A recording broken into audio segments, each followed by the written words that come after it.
Beshem Hashem Naaseh Venatzliar Boker Or pour ce mercredi matin 29 du mois de janvier et en même temps Kaftet du mois de Tevet. Shiur acheté Baruch Hashem par une famille extraordinaire qu'on aime particulièrement de la communauté, la famille Michael Alouche, qu'on embrasse très fort. Le comble de joie pour le mariage de sa fille, protège ses enfants, Bezrat Hashem, sur le chemin de la Torah et des mitzvot. Les shiur achetés ce matin pour l'élévation de l'âme de leur maman, Francette Efrat Bat Mouni. Alea Shalom Ruach Hashem, Tenachena Begane Den Elyon, Vechol Ashavat Ima, Bichlal Arachami Vaselechol Vechen, Yehi Ratzon, Venomar Amen. Yehi Nishmata Tzor Betzorah Chaim, Be'ezrat Hashem, pour ce merveilleux shiur, pour lequel nous aurons aussi une très forte pensée pour tous nos otages, Kol Chayalenu Votam, Kol Tsaram Tsukam, Kol Negam Ochala, une pensée pour tous les blessés, toutes les personnes malades du peuple d'Israël, Anna El Narefana Laem. C'est pour notre Bezrat Hashem Oratimi Akdosha Vateora. Vechen, une pensée très forte pour Ilana Bat Miriam, Bekol Am Israël, Bechol Atar Ve'atar. Et on commence tout de suite notre shiur. Dans cette paracha de Bo, un enseignement pour toutes les générations que je conseille vivement à tout le monde d'écouter, de partager, de comprendre, d'analyser et surtout de mettre en pratique. Dans le chapitre 12, verset 13, il figure un verset très important, comme tous les autres versets, mais celui-là, nous allons le décortiquer. Ve'aya Adam lachem le'ot alabatim. Et quand le sang sera mis sur vos demeures, sur vos frontaux de la maison. Donc nous sommes dans la 10e plaie d'Égypte. Le Créateur du monde nous demande, car il va passer au-dessus des maisons, et celui qui n'a pas de sang sera frappé par la mort des premiers-nés, et celui qui a du sang, on passe au-dessus. Ve'aya Adam lachem le'ot alabatim. Et il sera le sang sur vos maisons, donc sur les frontaux de la maison. Asheratem Sham. Et vous devrez donc rester là-bas, car vous êtes là-bas. Veraïti et Adam. Et j'aurai vu le sang. Pasarti alechem. Et donc je passerai au-dessus de vos demeures. De là, la fête de Pessar, qui veut dire je passe au-dessus des maisons. Velo yevachem negef. Et donc vous ne serez pas touchés par cette épreuve, par cette épidémie, par cette frappe. Les mashrit be'aketi be'eretz Mitzrayim que j'aurais frappé en Égypte. Il est très curieux, chers amis, de parler de sang comme signe d'alliance entre le Créateur du monde et ses enfants. Ce sang sur les frontaux, qui deviendra plus tard la fameuse mitzvah de la mezouza. Baruch Hashem Am Israël, depuis cette extraordinaire Meserut Nefesh du peuple d'Israël, avoir mis le sang sur les frontaux de la maison, nous avons gagné une mitzvah. De là, vous apprendrez que chaque fois qu'on fera quelque chose qui nous surpasse, le Créateur du monde, Be'ezrat Hashem, nous aidera à surmonter les choses avec encore plus de mérite. Velachen, Be'ezrat Hashem, pour l'évasion de Francette Efrat Bat Mouni, que cette étude Yalet Nishmata Mamash Bashamaim Alea Shalom, cette grande tzadika. Au sage de nous dire, pourquoi du sang? Pourquoi du sang? Et pourquoi pas autre chose? De quel sang est-ce qu'on parle? Du sang de la Brit Mila et du sang de l'agneau de Pessah. Rashi Akadosh nous dit à ce propos du verset donc 12, verset 13, chapitre 12. Amar Akadosh Baruchu, a dit le Créateur du monde, Noten ani et aynai lirot she'atem oskim b'mitzvotai, uposeach ani alechem. Je vois, dit Hachem, si de mes propres yeux je vois, et dit Dieu, que vous êtes en train de faire ma Torah, mes commandements et mes mitzvot, je passerai au-dessus de vous. Ça veut dire que je ne vous toucherai pas, je vous protégerai, tout comme la mezouza protège Baruch Hashem, chaque maison juive de toute mauvaise chose, de tout mauvais esprit et autres. De la même façon, les non-juifs, ils ont des chiens à la maison pour les protéger, pour les prévenir. À Israël, on n'a pas besoin de chiens à la maison, Baruch Hashem, l'élève el-fav dalim. Nous avons une mezouza. Mezouza, zazmavet, mezuzot, c'est la lettre du mot qui bouge la mort. Mais la reine, Rashi nous dit, fais attention, le Créateur du monde, il a besoin de venir voir quelque chose et il dit que s'il voit ce qu'il voit, alors c'est bon. De quoi est-ce qu'il dit Rashi? Il parle de mitzvot. Très bien. Rabotenu alem shalom, eux donnent un autre tam, ils disent, Veraïti et Adam, et j'ai vu le sang, encore une fois le sang, Roéani et Akedat Yitzhak. Et les sages nous disent que dès que Akadosh Baruch Hu, il a vu le sang sur les frontaux en Égypte des maisons à Goshen, il s'est rappelé tout de suite de la Akedat Yitzhak. Aux sages de nous dire, pourquoi Dafka la Akedat Yitzhak? Si tu avais besoin de te rappeler du sang qui fut versé avec un don de soi exceptionnel, rappelle-toi plutôt de Chana et de ses 7 enfants. Chana, elle a perdu 7 enfants qui auraient pu avoir la vie sauve, mais il aurait fallu pour ça qu'ils fassent de l'idolâtrie. Et elle leur a donné cette éducation de ne pas, chasve shalom, faire de l'idolâtrie. Et Chana a vu sous ses propres yeux ces 7 garçons mourir de façon affreuse. À un tel point que dans les textes, Chana dit, avant de mourir elle-même, Abraham, Abraham, tu as sacrifié un fils et tu es revenu avec vivant. Moi, j'en ai sacrifié 7 et je vais les enterrer. Au sage de nous dire, est-ce que le mérite de Chana n'est pas plus grand que le mérite d'Avraham Avinu? Avec 7 face à 1. Tshuva meod pshuta. 2 réponses à donner. La première réponse, c'est que Avraham, ça a eu lieu. Chana, ça n'a pas encore eu lieu. On ne peut pas se baser sur plus tard il y aura, mais sur ce qu'il y a eu. Donc Avraham Avinu, c'est normal qu'on le cite, car il a maintenu son épreuve. Il a fait ses preuves. On a la date, on a le temps, ça s'est passé à Rosh Hashanah. Tandis que de l'autre côté, Chana, ça n'a pas encore eu lieu. Donc Chana, quand elle le dira, c'est pour son époque ou après. La deuxième explication, c'est de nous dire, attends, tout comme une voiture a besoin d'essence ou d'électricité pour rouler, qui a été la source qui a donné la force à Chana, une maman juive, qui sanctifie la vie, qui aime ses enfants plus que tout au monde? D'où elle a eu la force de voir ses enfants mourir sous ses yeux pour ne pas qu'ils fautent devant Dieu? D'Avraham Avinu. C'est Avraham Avinu le père, Maaseh Avot Siman Abanim. C'est parce que lui, il a fait la Akedat Yitzhak que Chana a eu la force de faire la Akedat Yitzhak.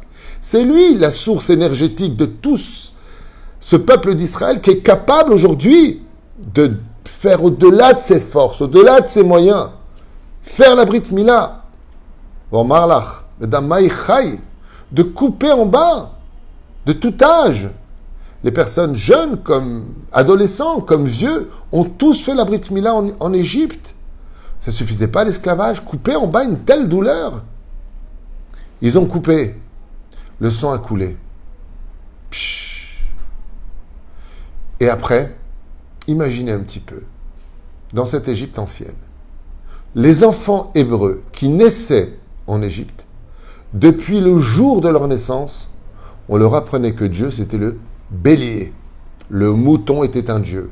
Et les Hébreux se prosternaient devant les béliers. Et il leur apportait des encens et des sacrifices. D'un coup, Dieu leur dit, « Hey, ce même Dieu que vous croyez être Dieu, qui n'est rien d'autre qu'un animal, c'est un mouton. Ce même Dieu que vous avez servi, ce même Dieu que vous avez, d'une certaine façon, fait une idéologie de lui, ou une idole, vous devez aller maintenant lui faire la shrita.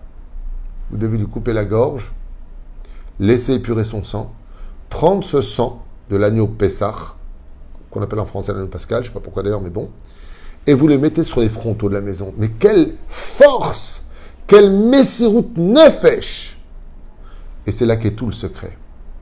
Rashi nous dit, et les Chachamim nous disent, quand je verrai le sang, je me rappellerai de la Akedat Yitzhak. Avraham Avinu alav shalom, qui m'a rien demandé, à qui j'ai promis un fils, et une descendance de ce fils. Alors qu'il a 37 ans, je lui dis, prends ton fils et emmène-le sur le Har HaMoriah pour le sacrifier. Il n'a pas dit ni comment, ni pourquoi, qu'est-ce que tu fais, peut-être que tu te trompes, peut-être que attends qu'il ait des enfants comme tu me l'as promis. Pas un mot! Ce que je dis, il fait. Tout comme les mitzvot que Dieu nous donne. Il nous les donne, on les fait. C'est tout. Oui, mais je comprends pas, j'accepte pas, pour moi c'est pas normal, c'est pas logique. Non! Messirut Nefesh. La plus grande Messirut Nefesh du peuple d'Israël, la plus grande don de soi, c'est quand on a dit à Dieu, Naaseh v'nishma. Ça veut dire, on fera ce que tu nous dis, on n'a pas besoin de comprendre, on n'a pas besoin de réaliser, on n'a pas besoin de dire à quoi ça sert, tu vas pas, je m'ai fini, qu'est-ce que m'a servi dans la vie? Non! Ce que tu dis, Hachem, on le fait. Kadosh Baruch Hu, quand il a vu qu'on a fait la Brit Mila, ce sang qui a coulé de nous, quand il a vu qu'on a pris le sang du mouton qui était pour nous, aussi les Hébreux, un Dieu, on était au Davodazara, on était idolâtres comme les Égyptiens, et qu'on a eu la force de le couper, mais Shabbat Agadol, on l'a attaché au pied du lit, Et ensuite, on l'a égorgé. On a pris de son sang et on l'a mis sur les frontons de la maison. Vous savez combien les mains ont tremblé des enfants d'Israël?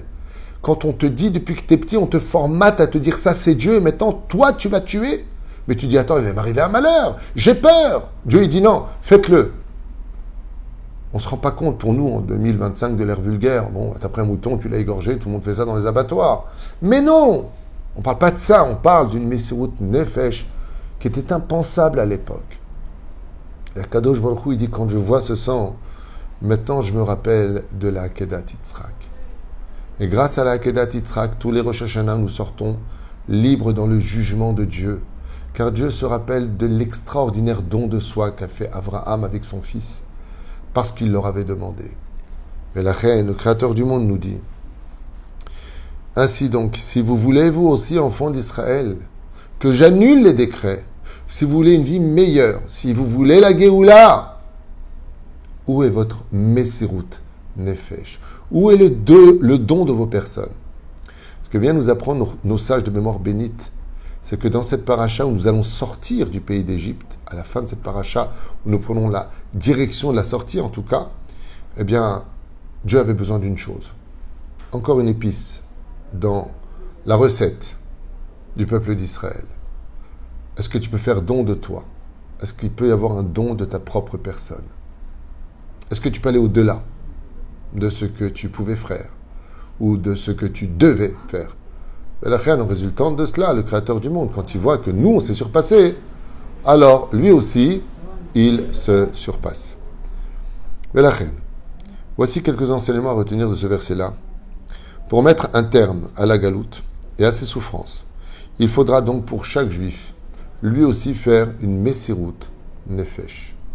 Comme on a pu le constater, c'est grâce à Abraham qu'avec une totale confiance et obéissance, c'est en pressant d'aller jusqu'à sacrifier son fils, que nous avons le mérite, chaque jour en mettant les tefilines, de remettre en question le jugement de chacun de nous pour une meilleure journée.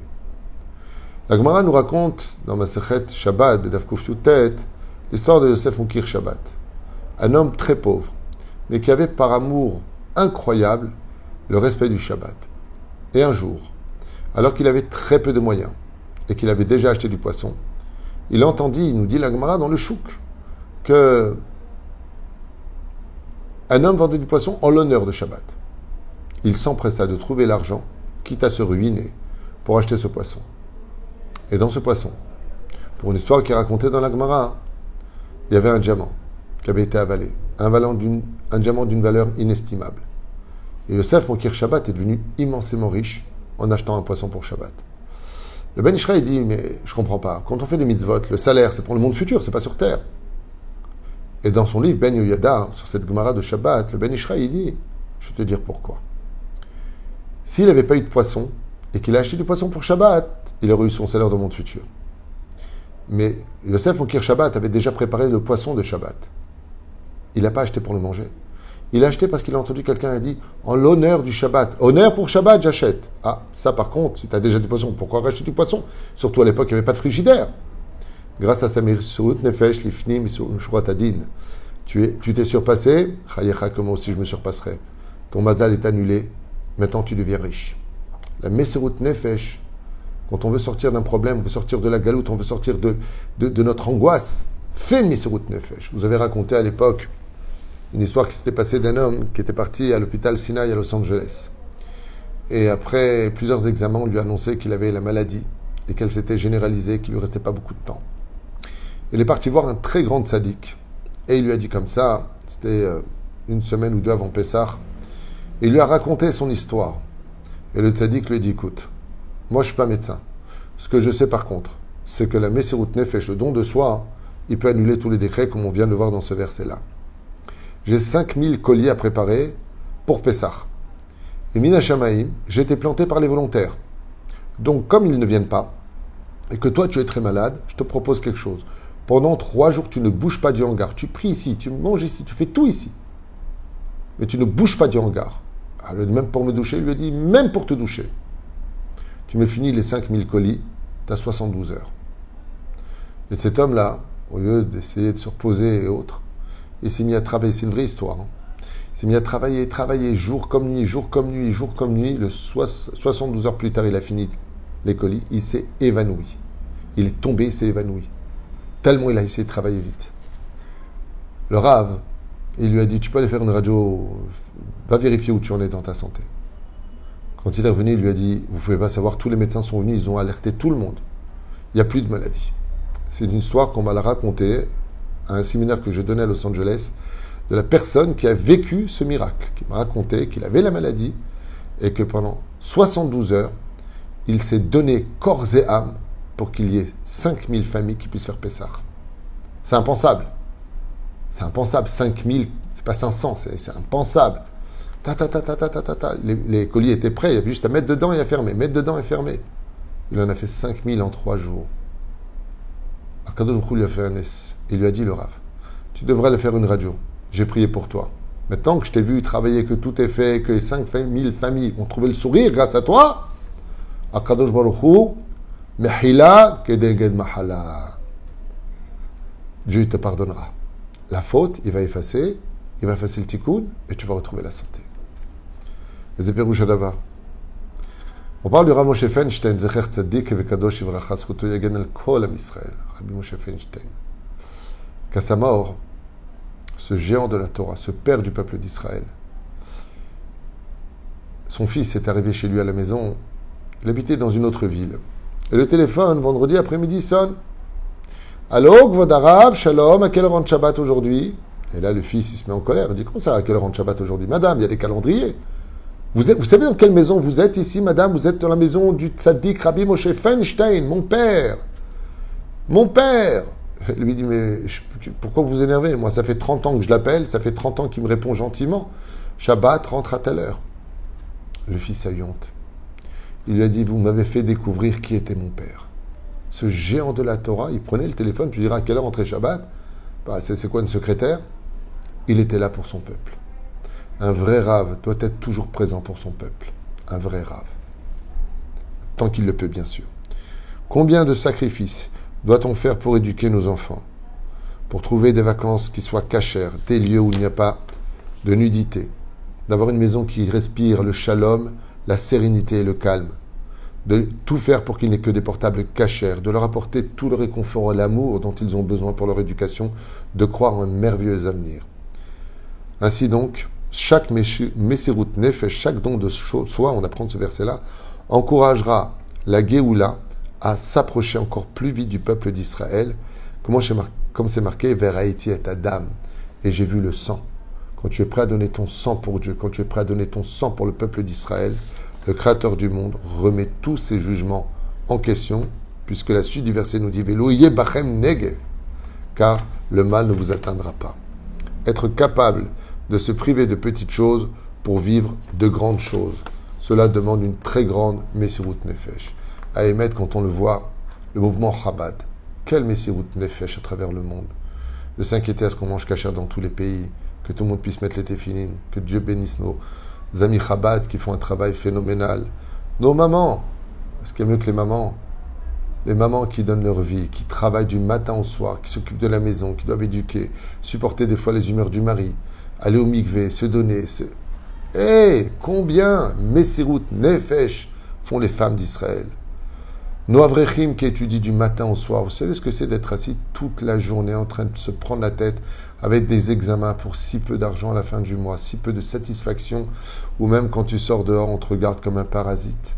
Quel Messirut Nefesh d'être un homme de Dieu qui étudie sa Torah tous les jours avec conviction et sincérité.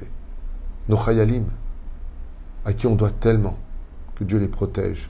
Kol Chayal Be'Israël, Be'ezrat Hashem.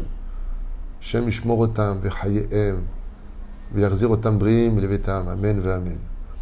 La tzedaka que nous donnons, après avoir gagné de l'argent, on donne le maaser, et on pense aux pauvres, et on les aide, et on soutient le Rav Tuitou par l'occasion. Nos invités qui sont arrivés, et ça c'est quelque chose que je tiens à souligner. On fait des événements, des mariages, des fêtes, bar mitzvot, mais on ne se rend pas compte de la Messirut Nefesh de tous ces gens qui ont pris une babysitter, qui ont mis de l'essence dans la voiture, qui font une enveloppe, qui prennent du temps pour venir te dire « Nous sommes dans ta joie avec toi ». Notre alia, qui demande une totale émouna, et être prêt à tout recommencer à zéro. Quel Messirut Nefesh. Celui qui était amoureux, j'avais un ami qui était fou amoureux d'une non-juive. Et quand je vous dis fou amoureux, c'est presque de l'idolâtrie. Il ne pensait qu'à elle, il ne respirait qu'elle, il ne vivait qu'elle. Quand il a fait tchouva, il s'est rendu compte de la gravité de son acte. Et qu'il ne pouvait pas faire tchouva en restant avec cette non-juive qui était une femme bien, mais pas pour lui. Et je lui dis, d'où tu as trouvé la force de la quitter? Il m'a dit, pour Dieu. J'ai regardé le ciel, je dis, Hachem, pour toi, je la quitte. J'ai mis 3-4 mois pour me retourner, pour remonter la pente. Eze Messirut Nefesh. Quel don de soi. On pourrait dire, est-ce qu'il y a plus beau que l'amour? Oui, mais celui que Dieu veut, pas celui que toi tu veux. Et pour finir, Bezrat Hashem, c'est ta propre Messirut Nefesh qui te sauvera. Bezrat Hashem, avec une histoire que j'aimerais vous raconter. Quand je dis c'est ta propre Messirut Nefesh qui te sauvera, ça veut dire quoi quand on dit c'est ta propre Messirut Nefesh qui te sauvera? Tout le monde connaît cette histoire, j'avais déjà raconté il y a très très longtemps, et j'en profite pour finir ce shiur de cette matinée avec cette femme qui, lo alin velo alechem, était partie à la plage avec sa fille. Puis voilà que elle ne s'est pas rendue compte, mais elle ne trouve pas sa fille. Et d'un coup, elle entend des cris. Et ça crie. Et on lui dit, il y a une enfant qui s'est éloignée. Et là, elle se lève, et elle voit. Et elle voit son enfant, sa fille, qui s'est noyée dans les vagues. L'ambulance arrive. Ils essaient de la réanimer. Elle ne se réveille pas. Tout le monde est un peu en panique. Tout le monde crie, mon Dieu, mon Dieu. Elle arrive à l'hôpital. Et la petite est dans un total coma. Elle est inerte. Elle est restée trop longtemps sous l'eau. Le professeur dit à la maman, vous savez, si elle revient à la vie, elle sera peut-être un légume. Parce que son cerveau n'a pas été oxygéné. Et je ne suis même pas sûr qu'elle revienne à la vie, madame. Mais j'aimerais savoir pourquoi vous êtes tellement confiante et souriante. Pourquoi vous êtes parlé au téléphone comme si que rien ne se passe. Il lui a dit au médecin, je peux vous affirmer une chose. Ma fille va se réveiller, elle ira très bien, elle n'a aucun séquelle. Il lui a dit, espérons. J'aime les gens qui ont de la foi. 3 heures plus tard, on l'appelle en urgence, sa fille s'est réveillée, et à la grande surprise générale, elle n'a rien au scanner. Son cerveau est intact, comme si que tout simplement elle avait fait un sommeil. Le professeur, qui n'était pas religieux, lui a dit, mais d'où vous avez une telle assurance? Elle lui a donné une merveilleuse réponse. Elle lui a dit, vous savez, je vous dirais, moi dans la vie, je suis balanite. Je suis volontaire dans les mikvés. Tous les soirs, je quitte ma famille, mon mari, et je vérifie que les filles d'Israël se trempent au mikvé. Et je les vois plonger dans l'eau, jusqu'à ce que tous les cheveux rentrent à l'intérieur. Quand on m'a dit que ma fille s'est noyée, c'est certain que si elle devait mourir, c'est peut-être par le feu, un accident, ou par vieillesse, ou une maladie, mais certainement pas par l'eau. Parce que moi, ça fait 20 ans que j'emmène les filles d'Israël pour se rendre pures dans le mikvé, là où il y a de l'eau. Ma Messirut Nefesh, comme on le vient de voir. Le sage nous dit, j'ai vu le sang, alors j'ai vu ta Messirut Nefesh, le coup ne te frappera pas. Donc quand j'ai compris que ma fille était évanouie parce qu'elle avait bu de l'eau, alors elle a bu de l'eau. Mais il ne peut rien lui arriver. Parce que nous avons une promesse que si on fait une Messirut Nefesh dans un domaine, le seul gagnant que nous trouvons sur le chemin du don de notre propre personne, c'est toi-même. Quand tu donnes à Dieu, tu te donnes à toi-même. Il ressonne que cette étude, pour moi si importante et que nous concerne tellement tous dans cette fin de ce cycle jusqu'à la rédemption finale et la Géoula, pour la tzadika France et Efrat Bat Mouni, où ce matin, Roi Hashem Tenachena Began Eden Elion, et pour le bonheur de toute la famille Alouche. Baruch Adonai Leolam. Amen ve Amen.